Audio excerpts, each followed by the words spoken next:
That's in the southeast of Germany.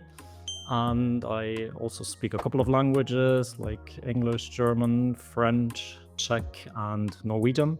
Mhm. And my work is making language courses that are based on stories, either as textbooks, like printed textbooks, old-fashioned paper, trees, but also as online video courses. You have a quite impressive portfolio of languages, like you said, French, you have done Czech, you have done Norwegian. So, like, what made Norwegian as a language stand out from all of the different languages that you could have started learning? Well, to me, it feels a little bit like Norwegian is the most exotic one in terms of culture because, well, I learned English and French at school, and I learned Czech because I grew up very close to the Czech Republic. My hometown is just 4 kilometers from the border to the Czech Republic. So learning Czech was more of a, somewhat practical decision, whereas learning Norwegian was the country where I went on holidays with my parents, so there was a little bit of a longing for it. And then through several coincidences, I had the opportunity to study in Tromsø. That's actually the northernmost university in the world. And it's a bit odd, right? But That's very and interesting. I of course wanted to grab this opportunity and had to learn Norwegian really, really well for this. And so that's how this came. It also sounds like you started quite early when you said you grew up close to the Czech border, only 4 kilometers away. Do you remember at which time you started learning languages? Well, English was at age 10 or 11. That was compulsory at school. French was 2 years later, also compulsory. Not really compulsory. I could have chosen Latin, but I preferred French. So Yeah, you had a good choice here. yeah, exactly, right. And Czech, I think I started learning Czech when I was around 16, something like that. Norwegian, I played around a little bit with it about at the same time, I would say. So maybe when I was 17, I was a little bit interested in it, but I didn't really learn it seriously. And I started learning it seriously when I knew that I would go to Tromsø and that I would have to study in Norwegian.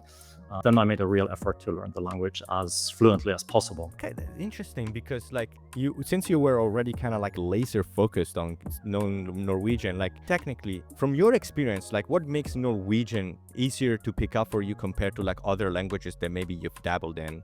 Or maybe if you have something that actually makes it tricky for people to pick it up in the first place. Well, if you speak English and on top of it German, then Norwegian is really an easy language to get started because it's also a Germanic language. So you will recognize a lot of the grammar, a lot of the vocabulary, the structure of the language is very, very similar. Many new words you will recognize. It's not like learning Czech, that was completely different. At the beginning, I was just totally confused. I saw Czech sentences and I was like, I don't recognize anything. I just see random letters here. But that was much, much easier with Norwegian. So for English speakers, definitely an advantage. If you speak another Germanic language like German or Dutch, then getting started is really easy in Norwegian. Of course, if you want to get fluent, then it's not just enough to recognize words or to recognize grammatical structures. You also need to be able to apply them actively. So then this advantage somehow vanishes to a certain degree. But still, I think it's relatively easy to get started. What makes Norwegian tricky is, I would say, three things. Firstly, Norwegian has two variations of the written language. It's very odd. It's a very odd historical fact. Secondly, Norwegian doesn't have a spoken standard, so everybody uses a dialect. And there is some, unfortunately, there is some variation between these dialects that can make it difficult for a foreigner to understand them, to pick them up. And also, well, you have to choose a dialect. You have to start somewhere, right? The third thing is that Norwegian is a very vowel-rich language, and that makes it difficult for listening comprehension. So when somebody mumbles a little bit or speaks a bit fast, it's really tricky to pick it up. So it does have a few tricky things also in the language. Yeah, it must be extremely crazy having so many different variations on, like, it sounds kind of like scary, I would say. The fact that you can go to like a listening exercise and you don't even know what accent is gonna come out of it, because since there's no like there's no Queen British English version of Norwegian or the romantic version of the Renaissance version of Italian, like you can't, it's unreliable. So yes, unfortunately that is a problem in reality. When people want to take a language exam in Norwegian, for example, then it happens that they get an announcement in a dialect that is not so familiar to them, and that can be a bit weird. And for me also, I mean what most language learners do is they start with the dialect of Oslo. So I had started that also, and then I lived 1,500 kilometers north of Oslo, where people have a completely different dialect, and I was surrounded by this dialect, and there was nobody who spoke the way that I was used to. So I had to shift my dialect eventually and get used to that. Yeah. And whenever somebody says about like a language being very easy to pick up, or like that has similarities with our languages, one thing that we always really like to ask, if they exist of course, is false friends. Do you think that Norwegian has a lot of false friends that kind of confuse people from Germanic roots, or is it something like pretty straightforward, all things considered? No, there are false friends. That is, I mean, I wouldn't say it's a huge problem, but it's true that there are a couple of words where you're like, oh, I know this word from German, I know this word from English, and then you realize it means something completely different. So that does happen. And did you have like an example of them, or? Yeah, there is, for example, when you say blöd, in Norwegian that means soft, but in German it means stupid. Yeah. So Okay, we already knocked one very, very major one. Yeah. Or you have flöte, means cream, like the cream that you put in the coffee, and in German it means flute. For English speakers, one of the most famous ones is fart, which in Norwegian means speed, or could also mean distance of that you traveled. I've heard of that one, like a fart being for distance. Yeah, because also yeah, used in so- trains, if I remember correctly, or maybe I'm just wrong. Like for long distance train, they use the farts as well. I think not so much on trains. On ships, you would use it. You would use it on the speed, like with that you say like sakte fart. It means like a low speed. That's where you would have signs, for example, that tell you that you cannot go very fast somewhere. Okay, okay, get it. And what does that mean in I mean, in English, we all know what fart means. What am I saying? We have to know what that means, right? Right? Super right here. Yeah. So let's maybe dig a bit more into the details of the three kind of areas of problems or challenges that you identified. One of them you said are the two scripts. So the two official scripts. How do you advise learners to approach the differences here? Well, fortunately, I mean, maybe just for the people who are not so super familiar with it, we could make one podcast episode just about these two scripts, but I think that would be a little bit, I'll try to make it very condensed.